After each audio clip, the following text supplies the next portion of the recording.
की जनता देख रही है। मैं उस लोकसभा क्षेत्र से आता हूं, बांसवाड़ा। मैं बांसवाड़ा डूंगरपुर की जनता को धन्यवाद देना चाहता हूं जिन्होंने मुझे चुन के भेजा। वहां पर हमारे प्रधानमंत्री जी ने कहा था कि जिसकी कोई पहचान नहीं है, जिसका कोई नाम नहीं है, जिसका कोई रिकॉर्ड नहीं है, ऐसे व्यक्ति को जिता के क्या करोगे। लेकिन बांसवाड़ा डूंगरपुर की जनता ने ठान लिया था कि लोकतंत्र है, राजतंत्र नहीं, और ये राजतंत्र तय करने का किसी को ठेका नहीं है, लोकतंत्र है। जनता ने ठान लिया था कि इस बार राजकुमार रोज जाएगा। मैं आपके माध्यम से, पूरे सदन के माध्यम से मेरी जनता को धन्यवाद देना चाहूंगा। मोदी जी ने कहा था वहां के बड़े बुजुर्गों को कि घर घर जाके राम राम बोल देना और चुनाव जिताना।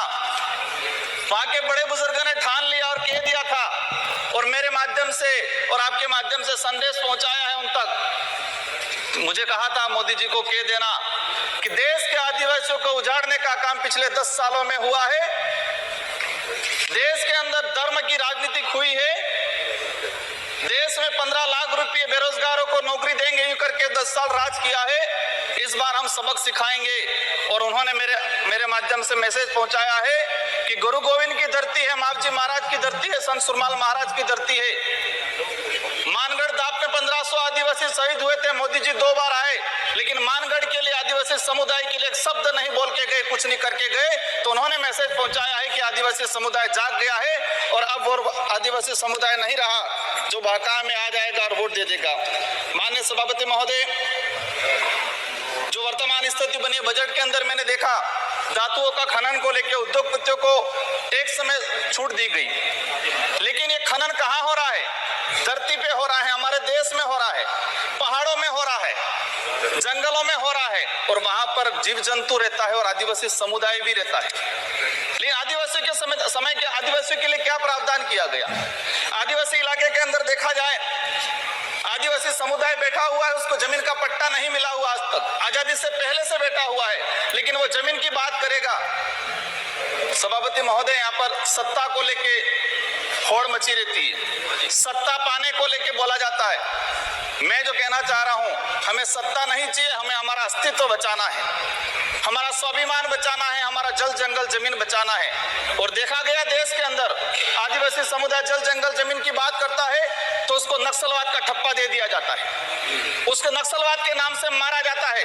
छत्तीसगढ़ का बस्तर का इलाका हम देखते हैं, 11 साल की बच्ची को मारा जाता है और कहा जाता है कि नक्सलाइट थी। 3-3, 4-4 साल के बच्चों को मारा जाता है, गर्भवती महिलाओं को मारा जाता है।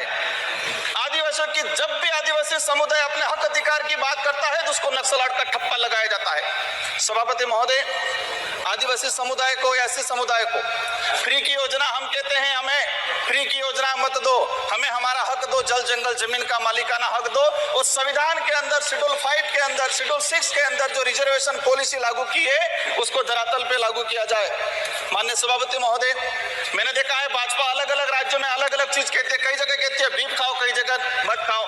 हमारे आदिवासी समुदाय को लेकर धर्म कोड की लंबे समय से मांग चल रही है कि आदिवासी समुदाय को अलग से धर्म कोड दिया जाए। आजादी से पहले 1871 से लगा के 1951 तक अलग जनगणना हुई है।